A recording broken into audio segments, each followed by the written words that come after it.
team to discuss options to deter Iran's continued aggressive behavior. As we have seen, the Iranian regime is waging a deliberate campaign to destabilize the Middle East and impose costs on the international economy. In recent months, Iran has increased its military activity through direct attacks and support to its proxies in the region.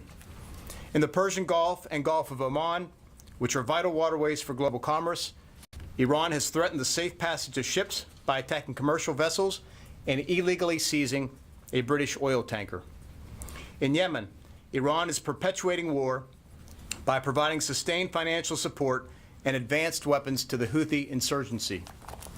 And on June 20th, Iran shot down a United States unmanned aircraft that was flying over international waters.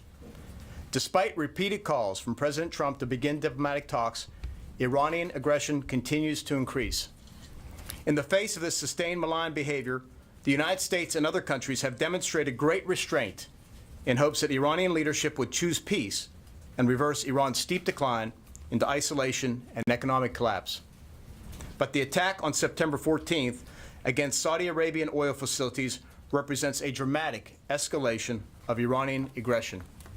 It is clear, based on detailed exploitation conducted by Saudi, United States, and other international investigative teams, that the weapons used in the attack were Iranian-produced and were not launched from Yemen, as was initially claimed. All indications are that Iran was responsible for the attack. The United States has a responsibility to protect our citizens and our interests in the region. And the international community has a responsibility to protect the global economy and international rules and norms. All of this is threatened by Iran's significant escalation of violence. This week, I've been in dialogue with the Saudi defense minister and other partners about this latest attack.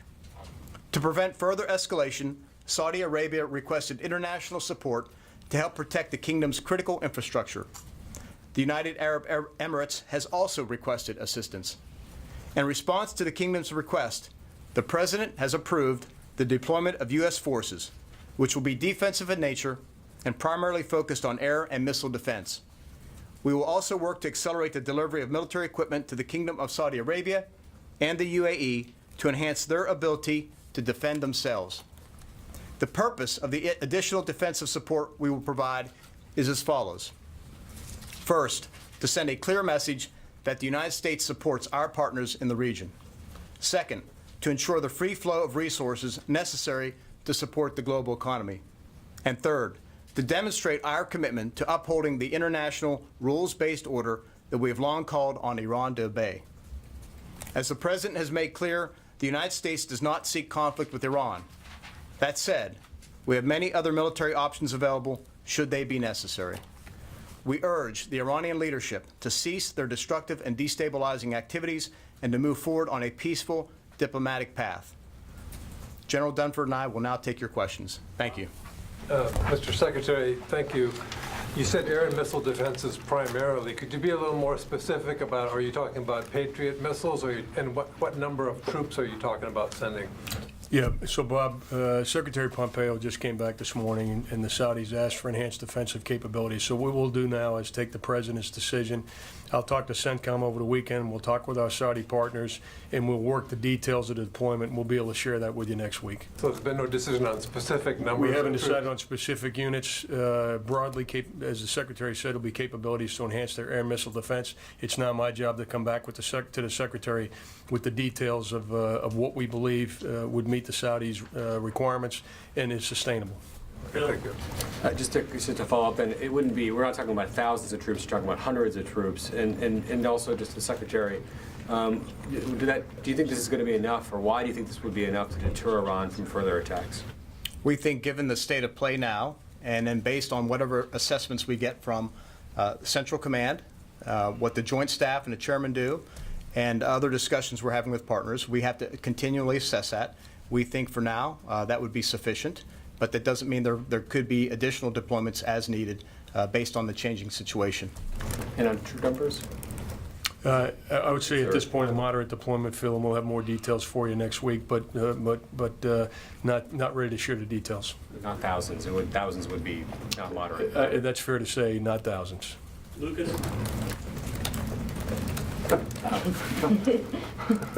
Are there any plans to hold the Lincoln Strike Group any longer than currently planned? We're not going to discuss any operational details at this time.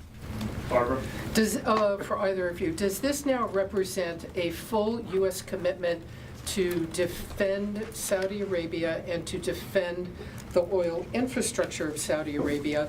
And for General Dunford in particular, what's your concern about their ability, the Iranian ability to launch swarms of drones at very great distances without any air defense detection of this incoming attack? So what I'd say, Barbara, in terms of what we're doing is we're contributing to Saudi Arabia's defense. We would be looking, as the Secretary said, for other international partners to also contribute to Saudi Arabia's defense. And with regard to dealing with a specific threat like you just spoke about, you know, no single system is going to be able to defend against a threat like that, but a layered system of defensive capabilities would mitigate the risk of swarms of drones or other attacks that may come from Iran. I want to double down on the chairman's comments two ways. First of all, I agree. What we would be deploying to the theater would be what would be necessary to help support and contribute to the kingdom's defenses. And at the same time, we're calling on many other countries who would also have these capabilities to do two things. First of all, stand up and condemn these attacks. And secondly, look to also contribute defensive capabilities so we could defend those things that I outlined in my remarks, whether it's the infrastructure in Saudi Arabia, and then the broader issues with regard to freedom of the seas, navigation in the Strait, and then the international rules and norms that Iran is clearly violating. Courtney. So should we take this as this is the president's decision about the response to the attack in Saudi Arabia, and there's not a kinetic response that we should expect from the United States? This is the first step we're taking with regard to responding to these attacks, and again, for the reasons I outlined, to help bolster the defenses of Saudi Arabia and provide equipment to both the Saudis and UAE. Second, to ensure the free flow of commerce through the Strait. And third, to ensure we protect and defend the international rules-based order and try and convince the Iranians to get back on a diplomatic path. But the deployment of these kinds of assets can often take days and weeks. Should we expect any other kind of more immediate response from the United States The specifically? United States has a robust presence in the Gulf already. We bolstered it further in May, so we feel quite quite confident in terms of our own defensive posture and our ability to do anything else as necessary. But that's not where we are right now. Right now, we're focused on helping the Saudis improve their defenses of that infrastructure. All right, last question, Nancy. Mr. Secretary, Chairman Dunford, you've mentioned that the international community should get involved, but you know some allies have questioned whether the attacks were in fact launched in Iran. I was wondering if you could give us any sense on whether you will declassify any evidence that shows that those strikes were launched from Iran, and also if you could give us a sense of timeline in terms of when these deployments could start. So I'll say a few things. First of all, the United States is on the ground in Saudi Arabia. The Saudi Arabians are leading this investigation, and we will keep them in the lead with regard to the forensics. So we need to let that play out and let the evidence play out. With regard to the partners and allies, first of all, I would commend Secretary Pompeo. He's been on the phone and on the road the past few days, speaking to numerous allies and partners about this incident.